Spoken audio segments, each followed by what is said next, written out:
السلام عليكم الاخوات، كي دايرين؟ لاباس عليكم؟ مزيانين؟ صحيحتكم بخير؟ اموركم هانيه؟ نتمنىكم ان شاء الله كلكم تكونوا بخير وعلى خير يا رب العالمين، ونلقاكم هذا الفيديو نتوما في احسن الاحوال. نبداو كلامنا كيف العاده بالصلاه على النبي صلى الله عليه وسلم. اللهم صل وسلم وبارك على سيدنا محمد وعلى اله وصحبه اجمعين. فيديو جديد اخواتاتي. اليوم ان شاء الله غادي نشارك معكم التزيين ديال واحد الصابلي. يعني ما شاركتش معكم العجينه نتاعو. يعني العجينه المعتمده عندي هي اللي كنديرها. ولكن غادي نشارك معكم هذا التزيين هذا اللي كيجي رائع جدا، شي حاجه اللي هي زوينه، منسمه بالبرتقال. المهم هنايا غادي نوريكم يعني القوام نتاع العجينه نتاعي كيفاش كنت درتها. مهم ما شاركتهاش معكم في الاول حيتاش الصابلي عادي اللي مولفن، يعني نخدم الصابلي المعتمد عندي فيه 250 غرام ديال الزبده، 2 كيسان ديال السنيده، 2 كيسان ديال الزيت، 3 نتاع الحبات نتاع البيض، ومعلقه كبيره نتاع الجليكوز، ورشه نتاع الملحه. وغادي ديروا اي نكهه كتفضلوها صافي، وكتبقاو تضيفوا الفرينه ديالكم تدريجيا، والفرينه تكون من نوعيه جيده، وغادي تبقاو تخلطوا غير بالاصابع يعني نتاع يديكم. يعني حاولوا انكم ما تدلكوش هذا الصابلي هذا وصافي، وغادي تبقاو تدخلوا الفرينه ديالكم بالتدريج شويه بشويه. الا بغيتوا الصابلي ديالكم ينجح معكم ويبقى يعني على الشكل ديالو، حاولوا انكم من تخدموه توضعوه في واحد السلوفان اولا في واحد البلاستيكه وتوضعوه في الثلاجه. شحال ما بقى لكم في الثلاجه شحال ما غادي يكون احسن. ومن الاحسن ومن الافضل تخليوه يبات ليله كامله حتى الغد لي في الصباح عاد تبداو تخدموا به، باش هكذايا تضمنوا العجينه نتاعكم انها ما تقلصش لكم في الفران ملي كتكونوا هكذايا طيبوه. صافي هنايا غادي نبدي هكذايا نجمع كيف ما كتشوفوا، كنجمع غير بالاصابع نتاع يديا، ما ندلكها ما حتى شي حاجه، وكنبقى نضيف الفرينه ديالي بالتدريج هكذايا شويه بشويه حتى كنتحصل على واحد القوام اللي كتكون العجينه نتاعنا رطبه وزوينه.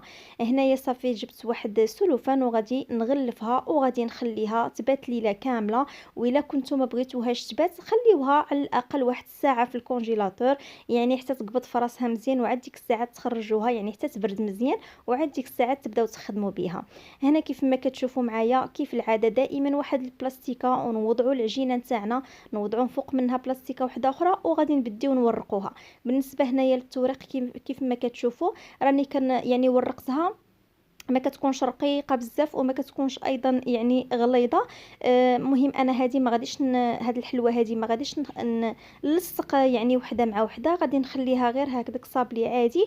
ومن الفوق غادي نزينها ان شاء الله بالقوقاو ايفي اللي غادي تشوفوا معايا التزيين كيفاش غادي يكون. المهم انا هنايا صافي غادي نكمل كامل الكميه بهذا المرشم هذا اللي كنت درتو انا، وانتم تختاروا اي مرشم كان عندكم موجود في الدار تقدروا تستعملوه، يعني ماشي ضروري ديروا هذا الشكل هذا نتاع الوريضه. هنا بعد ما طيبته على نار اللي هي متوسطه بحال الشكل غادي طيبوا مادلينا باش هكذا يتحمر لكم وياخذ لكم هذا اللوين هذا كيف ما كتشوفوا هنايا معايا. صافي غادي نخليه جانبا حتى غادي نصاوبلو باش غادي نزينو ان شاء الله يا ربي. بالنسبه للتزيين ديالو هنايا جبت واحد الكاسرونه اللي هي صغيره ودعت فيها الجليكوز مع الناباج. مهم دائما غادي تغلبوا الجليكوز على الناباج وغادي تخليوه من فوق البوطه حتى يبدا يغلى مزيان مزيان وينسجموا لنا المكونات مع بعضياتهم. وديك الساعات غادي تضيفوا له هنايا النكهه. انا هنايا بما انني درت يعني صابلي بالنكهه نتاع البرتقال، غادي نستعمل هنايا في هذا التعليكه هذه غادي نستعمل فيها هذا النكهه نتاع البرتقال. وغادي نضيف ليها هنايا لهذا القوقاو اللي انا حمرته واحد شويه. القوقاو ايفيلي ضروري غادي تحمروه، ما ديروش هكذا كيخضر، حمروه واحد شويه على نار اللي هي مهيله حتى يذهب لكم. ومن بعد ضفت ليهم القشور نتاع البرتقال اللي حتى هما معسلين. غادي تضيفوا الكميه اللي غادي تناسبكم وغادي تخلطوا جميع المكونات مع بعضياتهم، وغادي تحصلوا على واحد التعليكه اللي هي زوينه، اولا واحد النوغه اللي هي ما طايباش. يعني كاينه النوغه اللي كطيب وكاين هذا الشكل هذا اللي كتخدموها وما كطيب ما والو، يعني بوحدها داك الجليكوز غادي يشد فيها وغادي تجينا الحلوه ديالنا مزيانه. هنا صافي غادي نجيب واحد المعلقه ولا ترفدوا بيديكم وتبقاو تحطوا في الوسط نتاع الحلوه ديالكم اولا الصابلي ديالكم.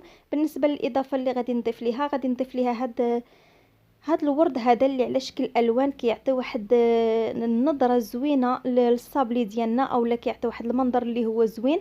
صافي غادي تبقاو هكايا ترفدوا، يعني الورد راه مخلط يعني بالصفر الموف الغوز التشيني. شي حاجه اللي هي زوينه. غادي تهزوا واحد القياس هكذايا وغادي تضيفوه من فوق هاد القوقاو ايفيلي اللي درنا مع هاد القشور نتاع الحامض معسلين او لا قشور البرتقال معسلين. كيجيو الصراحه واحد المذاق اللي هو رائع جدا لعشاق البرتقال، شي حاجه اللي هي زوينه. والتزيين كيف ما شفتوا معايا راه بسيط ولكن كيعطي في الاخير واحد المنظر اللي هو زويون. والطريقه راها سهله، بغيتو تلصقوا وحده مع وحده لكم الاختيار، تقدروا تلصقوهم باي حاجه بغيتوها. يعني تقدروا تخلطوا ما بين الناباج والجليكوز وديروا النكهه وتلصقوهم، اولا تلصقوا بالشيكولا البيضاء عادي وتلصقوا وحده مع وحده. مهم انا هنايا ما لصقتهمش، خليتهم غير هكذا كيف ما كتشوفوا هنايا معايا. وصراحه جا المنظر ديالهم رائع جدا.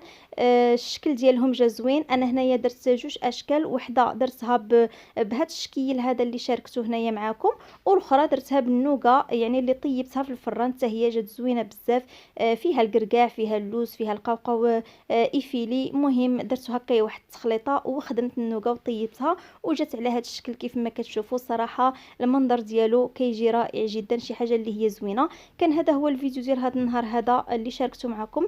نتمنى ان شاء الله ما تبخلوش عليا بواحد اللايك والاشتراك في القناه اللي باقا ما مشتركه باش هكذا يوصل لكم الجديد. ونتلاقى معكم ان شاء الله يا ربي في الفيديو القادم باذن الله.